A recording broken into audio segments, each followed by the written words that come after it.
and today we will see the question answers of the case of the candy bandit. तो first question इसका जो है आपके सामने वो है read this lines from the story carefully and answer the questions. अब हम रीड करेंगे इन सेंटेंसेस को जो पैराग्राफ दिया गया है और आंसर देना है हमें क्वेश्चन आंसर्स का। The superlative super sloth Aarti and I the same time. आपके बुक के अंदर ये क्वेश्चन पूरा दिया गया होगा, यहाँ पर क्वेश्चन पूरा नहीं है मेरे पास। तो फर्स्ट जो इसका क्वेश्चन पूछा गया इसके अंदर से वो है Rachita had already found who the thief was, which word in the first paragraph tells us that.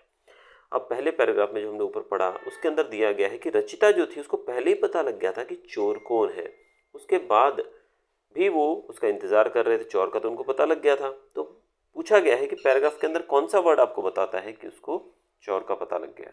Answer देखते हैं। The word convince tells us that Rachita and Aarti had already found out about the thief. तो जो शब्द use किया गया यहाँ पर convince, तो ये शब्द हमको बताता है कि रचिता और आरती को ऑलरेडी पता लग चुका है कि चोर कौन है। दूसरा क्वेश्चन देखते हैं। Do you think Divya's question was naive? Why?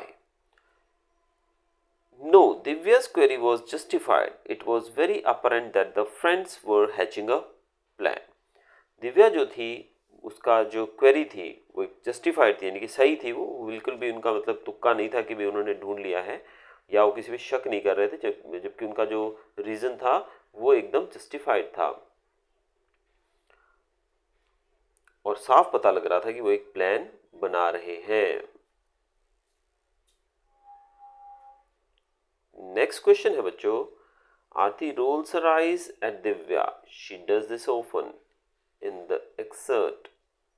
She does this when Divya asks questions. Was this a part of pretending game? Why do you think so? आरती अपनी आंखें दिव्या की तरफ घुमाती है जैसे कि वो अक्सर करती थी, और दिव्या जो है उससे क्वेश्चन पूछती है। क्या ये भी एक पार्ट था उस नाटक का या फिर वो कुछ और सोच रही थी? आपको क्या लगता है? Aarti often rolled her eyes to express something and this was probably not part of the arrangement. आरती अक्सर अपनी आंखों को ऐसे फिराती थी, घुमाती थी, एक्सप्रेशन देती थी जो कि इस अरेंजमेंट का यानी कि इसका पार्ट नहीं था। It was very spontaneous as she often did this when Divya opened her mouth to speak about something. ये spontaneously यानी कि एकदम से होता था और अक्सर ये तब होता था जब दिव्या अपना मुंह खोलती थी कुछ भी बोलने के लिए।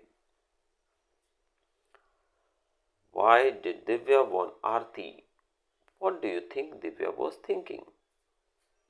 दिव्या ने आरती को वार्निंग दी, क्यों? दिव्या क्या सोच रही थी?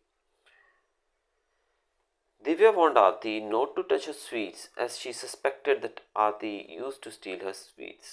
दिव्या ने आरती को वार्निंग दिया क्योंकि उसको शक था कि वो उसकी स्वीट्स जो मिठाई रहती है वो चुरा लेती है।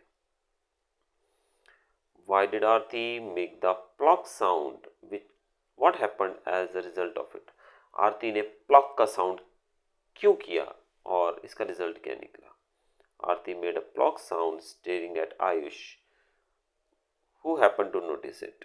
ही sighed and left the room. Aarti ने प्लॉक का साउंड किया आयुष की तरफ देखते हुए, घूरते हुए, और उसने उसको नोटिस भी किया और फिर वो उस रूम से बाहर चला गया। Rachita thinks Aarti is good at smelling and listening. Do you agree? Why? Rachita को लगता है कि आरती की स्मेलिंग सेंस बहुत अच्छी है, लिसनिंग भी बहुत अच्छी वो करती है। क्या आप इस बात से एग्री करते हैं? करते हैं तो क्यों? Aarti is good at smelling and listening because she sniffs round and tells Rachita to sit further away. Rachita too acknowledges her skill. She also explains Rachita later that she had made the plock sound with her tongue because it was the noise that Ayush often made while showing them Spark's tricks. आरती जो थी उसकी smell जो थी, smelling sense और listening जो थी वो दोनों अच्छी थी। वो किसी भी चीज़ को आजू बाजू में जल्दी भांप लेती थी और रचिता को कहती थी दूर बैठने के लिए। रचिता भी इसकी स्किल का पूरा रिस्पेक्ट करती थी, वो मानती थी कि इसके पास ये स्किल है। और वो रचिता को ये भी एक्सप्लेन किया उसने बाद में कि उसने प्लॉक का साउंड अपनी जीभ से ऐसे साउंड निकालते ना, ऐसा क्यों किया था? क्योंकि आयुष जो था वो भी ऐसा ही साउंड निकालता था जब वो स्पार्क यानी कि अपने जो उसका एनिमल था जो चूहा, उसको ऑर्डर देने के लिए या फिर उसको इशारा करने के लिए वो यही साउंड अपनाता था। Do you think Aarti is good in any other skill apart from smelling and listening? Name and explain.